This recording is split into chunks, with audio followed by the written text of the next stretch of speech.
하나님의 말씀 보겠습니다. 오늘 저희 추수감사 주일 저희가 볼 하나님의 말씀은 데살로니가 전서 5장 18절 한 절 말씀입니다. 데살로니가 전서 5장 18절 말씀. 우리 다 같이 한번 읽어볼까요, 오늘은? 네, 다 같이 우리 한 목소리로 한번 읽어보도록 하겠습니다. 자, 시작. 범사에 감사하라. 이것이 그리스도 예수 안에서 너희를 향한 하나님의 뜻이니라. 아멘. 네, 오늘은 이제 매년 날씨가 좀 쌀쌀해지면 찾아오는 이때쯤 돌아오는 추수감사 주일입니다. 매년 죽지 않고 항상 돌아오는 이 절기가 있죠. 추수감사절과 크리스마스. 네. 한 해를 돌아보며 우리의 삶 곳곳에 있는 하나님의 은혜를 한번 생각해보며 감사하는 마음을 담아 예배를 드리는 그런 추수감사 주일입니다. 그렇다 보니 이 추수감사 주일의 설교는 이 설교의 주제는 늘 이 감사에 관한 것들입니다. 어떤 분들은 30년, 어떤 분들은 40년, 혹은 어떤 분들은 50년 동안 늘 추수감사 주일이면 이 감사에 대한 설교를 들어오셨을 겁니다. 저는 조금 이제 틀에 박힌 것들을 별로 안 좋아하다 보니 꼭 추수감사절이라고 해서 감사에 대한 설교를 해야 하나라는 좀 엉뚱한 생각을 해보았습니다.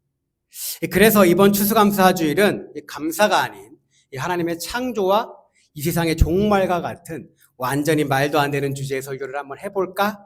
라고 아주 뜬금없는 생각과 엉뚱한 생각을 해보긴 했지만 저 역시도 순리에 따라 오늘 감사의 주제로 말씀을 한번 나눠보고자 합니다. 그리고 여러분들이 신앙생활을 하며 수도 없이 들어보았을 만한 너무 상투적이고 한편으로는 아주 진부하고 더 이상 새로운 내용이 나올 것이 없는 것 같은 그 성경 구절을 오늘 본문 말씀으로 제가 정했습니다.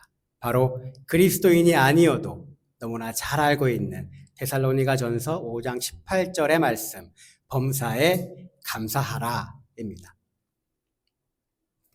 제가 목사로 설교자로서의 삶을 살며 가장 힘들고 어려운 순간이 언제일까요? 여러분 혹시 언제일 거라고 생각하십니까? 제가 아무리 머리를 쥐어짜고 열심히 노력을 해도 설교가 잘 안 써질 때일까요? 아니면 이 스스로 나는 참 설교를 못하는 것 같아, 나는 재능이 없나 봐 라고 느낄 때일까요? 물론 설교자로서 이런 순간들이 찾아오면 힘들고 어려운 것도 사실입니다.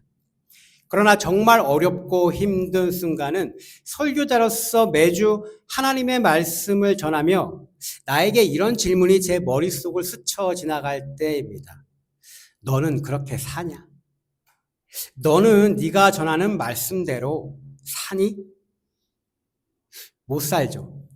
그렇죠? 못 삽니다. 이게 설교자로서 사는 저에게 가장 힘든 부분입니다. 나도 말씀대로 잘 살지 못하는데 내가 과연 목사라는 이유로 이런 말을 할 자격이 있을까? 말씀을 전하며 스스로 때때로는 참 부끄럽다라는 생각을 할 때가 많이 있습니다. 때때로는요, 이런 생각도 자주 합니다. 그냥 다른 훌륭한 목사님이 하시는 그런 말씀 들으면서 그 말씀을 삶에서 그냥 실천하기 위해 노력하며 그냥 일반 평신도로서 살면 그럼 참 내 마음이 너무나 편할 것 같은데 라는 생각도 종종 합니다. 정확한 이 사실관계는 제가 확인을 하기 어려워서 말하기는 조금 조심스럽지만 이 오레곤에 있는 한 교회에서 직장 생활을 하시는 분이기 때문에 도저히 주중 모임이나 수요 예배 참석이 어려운 성도님을 수요 예배의 교회 행사에 잘 참석하지 않는다는 이유로 권사 임직 후보에서 제외했다는 이야기를 제가 들은 적이 있습니다. 이 교회에 앉아 하나님의 말씀을 듣고 있는 이 모든 사람들의 삶도 그들의 사정도 잘 알지 못하면서 하나님의 말씀을 전한다는 명분으로 너무 쉽게 이래라 저래라 하는 것은 아닌지, 이 언어와 문화가 다른 나라에 오셔서 이 먹고 살기 위해 고달픈 이 이민자의 삶을 실제로 경험도 해보지 못했으면서 목사라는 이유로 정말 하나님의 말씀을 전한다는 명분으로 그들의 처지는 고려하지 않고 이렇게 하십시오, 저렇게 하십시오. 이것이 하나님의 뜻입니다. 이것이 하나님의 말씀입니다. 라고 너무 쉽게 말하고 있는 것은 아닌지. 나도 잘 지키지 못하는 것을 하나님의 말씀이라는 명분으로 전해야만 하는 그 순간, 바로 설교자로서 살아가는 저를 가장 어렵게 하고 힘들게 할 때입니다. 특히요, 오늘 본문 말씀이 데살로니가 교회를 향한 바울의 권면, 바로 범사에 감사하라 라는 이 말씀으로 설교를 하는 것은 저에게 너무나 부담스럽게 다가오는 것이 사실입니다. 이 범사에 감사하라 라는 말에서 이 범사는요, 헬라어 원어로 보면 이런 뜻입니다. 모든 일에, 모든 상황 속에서 또는 어떠한 환경에서도 라는 의미를 가진 말입니다. 그러니 바울의 말은 모든 일에, 모든 상황 속에서 어떠한 환경에서도 감사하라 라는 의미인 것이죠. 그러면 모든 일에, 모든 상황 속에서 어떠한 환경에서도 우리가 정말 감사할 수 있을까요? 이 바울의 말이 더욱더 부담스럽게 느껴지는 이유는요, 이 범사에 감사하라 라고 하는 말 다음에 이어서 나오는 바울의 말 때문입니다. 이 바울이 뭐라고 말합니까? 범사에 감사하라. 이것이 그리스도 예수 안에서 너희를 향하신 하나님의 뜻이니라. 이 범사에 감사하는 것이 우리를 향하신 하나님의 뜻이랍니다. 하나님의 뜻. 우리는요, 늘 기도하고 하나님께 간구하며 매 순간 무엇을 구합니까? 하나님의 뜻을 구합니다. 왜 그런가요? 하나님의 뜻을 알고 그 뜻대로 살아가기 위해서죠. 하나님의 뜻을 알아야 하나님이 원하시는 삶을 우리가 살아갈 수 있기 때문입니다. 그런데 오늘 본문에서는 범사에 감사하는 게, 모든 일에 감사하는 게 우리가 늘 찾고 있는 그 하나님의 뜻이라고 명확하게 말하고 있습니다. 오늘 말씀에서 분명 하나님의 뜻이라고 하니 이 범사에 감사하지 않으면 무언가 좀 큰일 날 것 같습니다. 이 범사에 감사하지 않으면 마치 하나님의 뜻을 따르는 삶을 살지 않는 것 같고 하나님의 명령에 순종하지 않는 것 같아 이 마음이 너무 찝찝해지는 게 사실입니다. 그러나 저는 솔직하게요, 이 범사에 감사하라라는 하나님의 뜻을 따르며 살지 못합니다. 저는 모든 일에 어떤 상황 속에서도 감사하지 못합니다. 감사한 일이 있거나 감정적으로 감사한 생각이 들 때는 물론 하나님께 당연히 감사하지만 그것도 사실 1년에 몇 번 안 되는 것 같습니다. 여러분은 어떠십니까? 어떤 상황 속에서도 모든 일에서도 어떠한 환경 속에서도 감사하고 살고 계십니까? 정말 솔직히 말해서 저는 도무지 그럴 자신이 없습니다. 매년 추수감사절을 지내며 올해는 정말 범사에 감사하는 삶을 한번 살아보자 라고 다짐하고 노력도 해보았지만 지금껏 성공했던 해가 단 한 번도 없었습니다. 물론 간혹 당장의 상황에 감사가 안 되어도 내가 정말 의지적으로 감사하려고 노력하면 삶의 몇 번 정도는 아주 바람직한 모습으로 하나님께 그 상황을 감사함으로 이겨낸 경험이 있기는 있습니다. 그러나 추측컨대 몇 번 그럴 수 있다는 것이지 범사에 감사할 수 있는 것은 아니고요. 범사에 항상 그러지도 못했을 겁니다. 물론 쉬지 말고 기도하고 항상 기뻐하고 범사에 감사할 수 있으면 얼마나 좋겠습니까? 이것이 성경에서 말하는 이상적인 그리스도인의 자세라는 것은 믿는 자들이면 누구나 다 잘 알고 있죠. 그리고요, 신앙생활을 오래 하다 보면 간접적으로 설교를 통해 혹은 직접적으로 성경을 통해 감사하는 삶의 유익에 대해서 우리가 많이 듣게 됩니다. 아무리 적게 들어도 최소 1년에 한 번 정도 추수감사주일에는 우리가 반드시 듣게 되죠. 그래서 우리는 너무 많이 들어서 잘 알고 있습니다. 인생을 살면서 불평, 불만, 좌절을 하기보다 감사하면 내 생각을 바꾸면 내 삶도 인생도 달라진다는 그 사실. 즉 감사는요, 인생을 삶을 바꾼다는 사실을 사실 우리는 너무 많이 들어서 너무나 잘 알고 있다는 겁니다. 하지만 감사의 유익을 너무나 잘 알고 있지만 그렇게 하지 못하는 것이 사실 우리의 가장 큰 고민인 것이죠. 그리고 알면서도 잘 실천하지 못하는 우리의 자신의 모습을 보면서 때때로는 내 신앙은 왜 그럴까? 나는 왜 범사에 감사하지 못할까? 알면서도 왜 실천하지 못할까라며 종종 신앙적인 딜레마에 우리가 빠지기도 합니다. 그래서 제가 한번 생각해 보았습니다. 그럼 우리는 왜 범사에 감사하지 못하는 걸까? 저는 한 주간요, 이 질문에 대해서 한번 깊이 한번 묵상해 보았습니다. 근데 한 가지는 제가 확실한 것 같습니다. 우리가 범사에 감사하지 못하는 이유는요, 분명 우리의 믿음이 연약해서도 아니고 우리의 의지가 약해서도 아니라는 사실입니다. 오늘 본문에 이 범사에 감사하라라는 이 바울의 말의 실질적인 대상은요, 이 데살로니가에 살고 있던 그 교회 공동체입니다. 그러면 그 대상인 데살로니가 교회의 상황은 어떠했을까요? 그들은 범사에 감사라는 이 말을 통해 정말 마음의 은혜를 받고 정말 반드시 실천하겠다라는 다짐을 할 수 있을 만큼 그들의 지금의 삶이 신앙생활이 나름 평탄했을까요? 아닙니다. 이 데살로니가 전서를 읽어보면요, 그 교회의 성도들이 심한 핍박과 고난을 당하고 있었다는 사실이 이 데살로니가 전서 곳곳에 남아 있습니다. 데살로니가 전서 2장 14절에서 15절의 말씀을 한번 보겠습니다. 제가 한번 읽어드릴게요. 형제들아, 너희가 그리스도 예수 안에서 유대에 있는 하나님의 교회들을 본받은 자가 되었으니 그들이 유대인에게 고난을 받음과 같이 너희도 너희 동족에게서 동일한 고난을 받았느니라.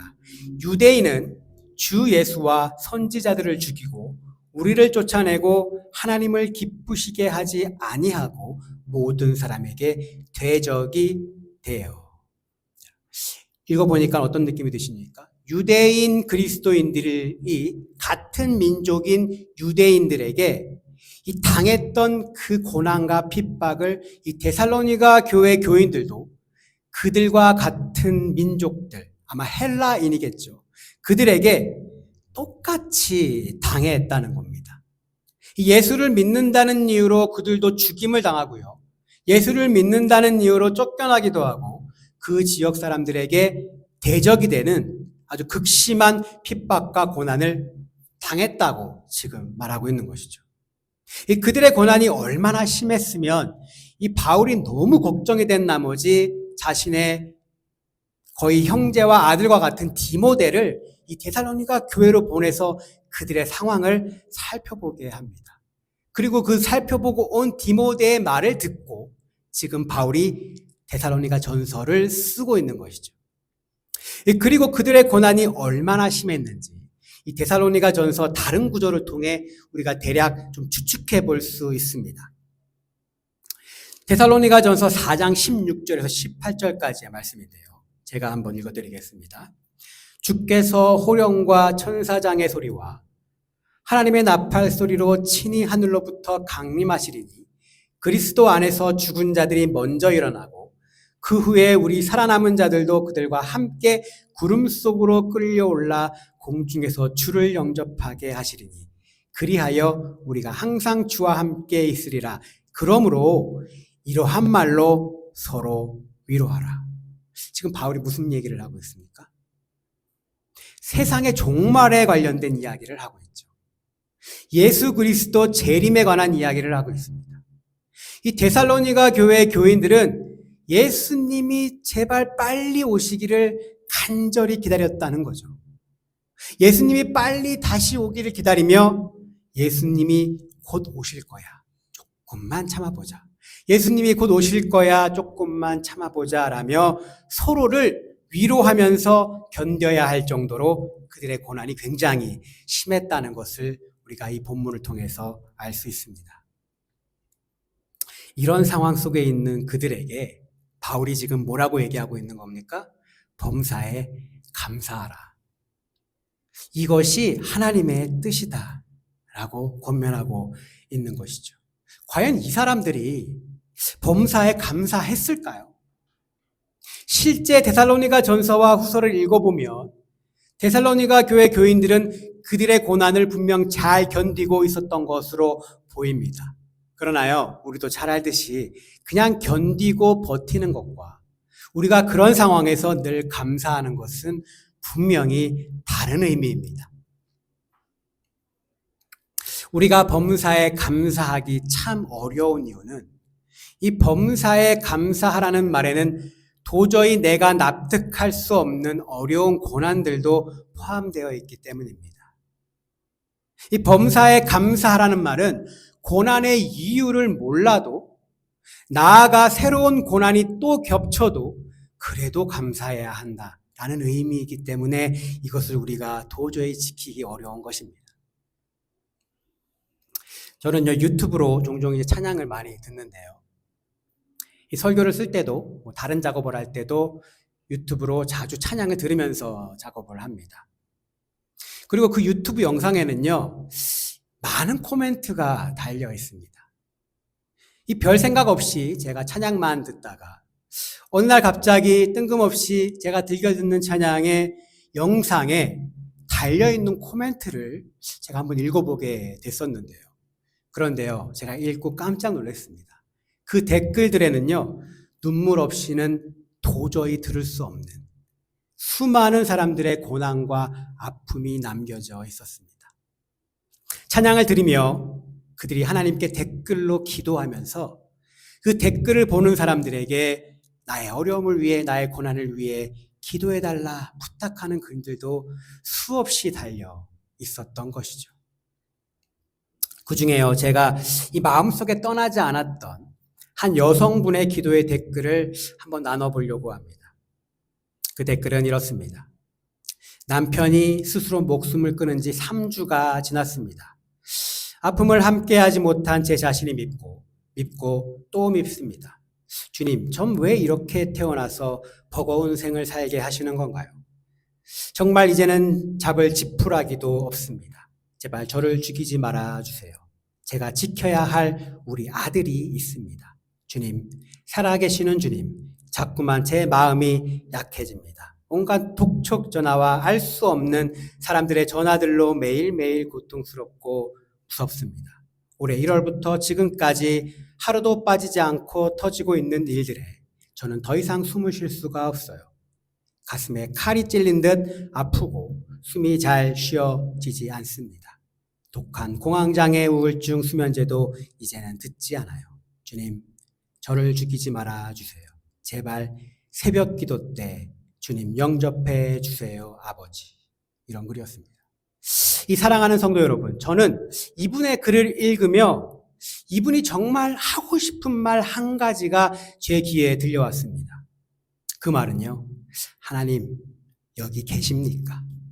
하나님 제 옆에 지금 계십니까? 라는 말이었습니다.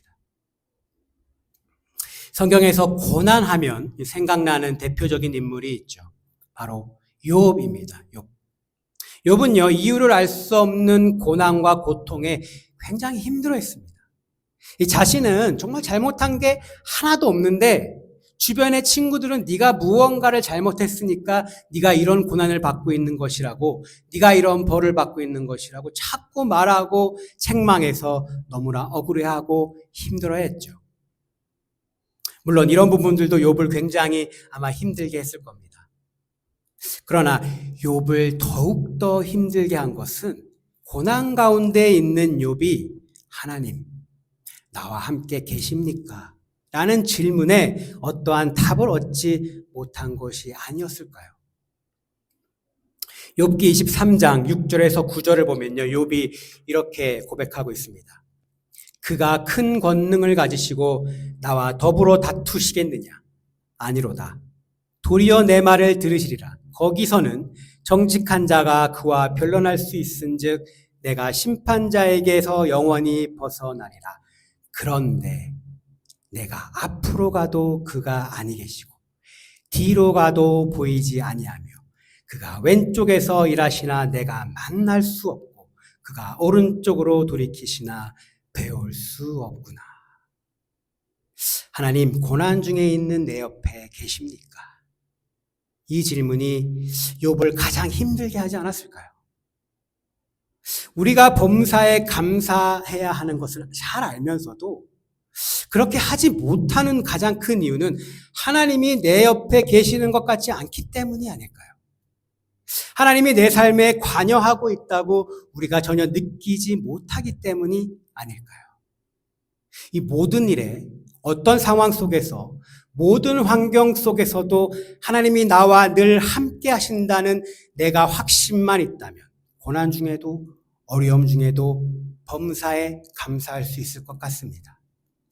시편 기자의 고백처럼요, 내가 사망의 음침한 골짜기를 다닐지라도 주님이 나와 함께 하신다는 그 확신만 있다면 그 상황 속에서도 감사할 수 있을 것 같습니다. 하나님이 여기 내 옆에 계신다는 확신만 있다면 내가 버거운 인생을 산다고 할지라도 어떠한 상황 속에서도 감사할 수 있을 것 같습니다. 귀로만 듣던 하나님을 이제 눈으로 보게 되었다는 욥의 고백처럼 우리도 우리의 눈으로 하나님이 내 옆에 계시는 것을 우리가 볼 수만 있다면 그러면 모든 일에 어떤 상황 속에서도 범사에 감사할 수 있을 것 같습니다. 우리가 하나님이 우리의 삶에 함께하고 계신다는 그 사실을 확신한다면 그렇다면 우리가 범사에 감사할 수 있지 않을까요? 인생을 바꾸는 감사일기의 힘이라는 책이 있는데요. 그 책에는요, 이런 글이 하나 있습니다. 이 감사하는 것이, 감사는 하는 것이 아니라 찾는 것이다. 내가 누리고 있는 소중한 것들을 풍요로운 마음으로 바라볼 수 있는 지혜로운 시선. 결국 감사란 같은 인생을 두고도 그 인생을 어떻게 해석하는가. 즉 삶을 바라보는 방식이자 인생관이었다. 그리고 유대인의 탈무드에 보면 또 이런 말이 있습니다.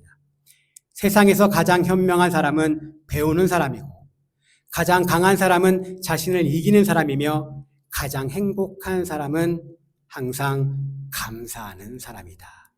감사란 주어지는 것이 아니라 자신이 발견하는 것이다. 우리가 범사에 감사하지 못하는 이유는 우리가 감사를 잘 찾지 않기 때문이 아닐까요? 우리 삶 속에 있는 감사를 발견하지 못했기 때문이 아닐까요? 우리는 감사를요, 특정한 상황 속에 의해서, 상황에 의해서 우리에게 생겨나는 감정이라고 우리는 많이 생각합니다. 그러나 감사는요, 절대 감정이 아니라 삶의 자세인 것이죠. 내 삶에서 일어난 일에 대한 나의 해석과 바로 그 삶에 일어난 일에 대한 나의 응답, 반응인 것입니다. 물론 하나님께서 우리에게 확실하게 눈에 보이는 축복이나 은혜를 베풀어 주시면 그 자체가 우리의 눈에 직접 보이기에 우리는 감사할 수 있습니다. 하지만 이런 부분들은 우리의 삶 속에서 잘 일어나지 않는 일입니다. 그리고요, 하나님, 여기 계십니까? 라는 질문을 던져야 하는 이 고난의 상황들이 늘 우리를 찾아오게 되죠. 그렇기 때문에 감사는 이 상황에 따라 주어지는 것이 아니라 우리가 찾아야만 하는 것입니다. 이 범사에 항상 감사하는 하나님의 뜻을 따르기 위해서는 우리는 감사를 찾지 않으면 안 됩니다. 감사해야 하는 것을 찾지 않으면요, 우리는 우리 삶에서 절대 감사를 발견할 수 없다는 것이죠. 그리고 감사란요, 내게 없는 것을, 새로운 것을 만들어내서 찾는 것이 아닙니다. 내게 이미 주어져 있는 것을 찾는 것입니다. 내게 주어지지 않은 것을 찾는 것이 아니고 내게 이미 주어져 있었지만 내가 발견하지 못한 것을 찾는 것입니다.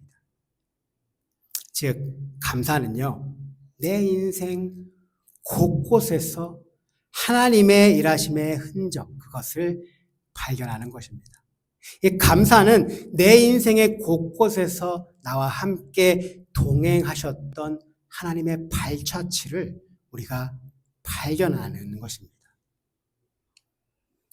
제가 5년에서 한 6년 전 저의 인생에 정말 암흑기 같은 시간이 있었습니다. 하나님, 나와 함께 계십니까? 하나님, 여기 계십니까? 내 삶에 하나님을 도저히 찾을 수 없었던 그때, 정말 고통의 세월이었죠. 이 당시에 목회학 박사 과정을 무조건 입학해서 공부해야만 하는 상황에 처하게 되었습니다. 이 삶도 힘든데 공부까지 해야 한다니. 조금 더 쉬운 공부를 하고 싶었지만 모든 것이 안 돼서 무조건 그 공부를 해야만 하는 상황이었습니다. 이 박사과정을 공부하던 중에도 이게 너무나 하기 싫고 내가 이걸 왜 해야 할까? 정말 의욕조차 없었던 적이 있었습니다. 하지만 저에게는요, 어떠한 선택의 옵션도 없었기 때문에 저는 그것을 할 수밖에 없었죠. 그런데요, 그때 그 박사과정을 공부하지 않았다면 저는 절대 이 오레곤으로 오지 못했을 겁니다. 이 다른 공부를 하고 있었다면, 다른 학교에서 다른 공부를 하고 있었다면 저는 절대 여기로 오지 못했을 겁니다. 무조건 그 공부만 해야만 여기에 올 수 있는 필수 조건으로 그게 작용했다는 겁니다. 여기 오레곤으로 제가 올 수 있었던 가장 결정적인 이유는 제가 죽기보다 하기 싫었던 그 목회학 박사 과정을 공부하고 있었기 때문이었습니다.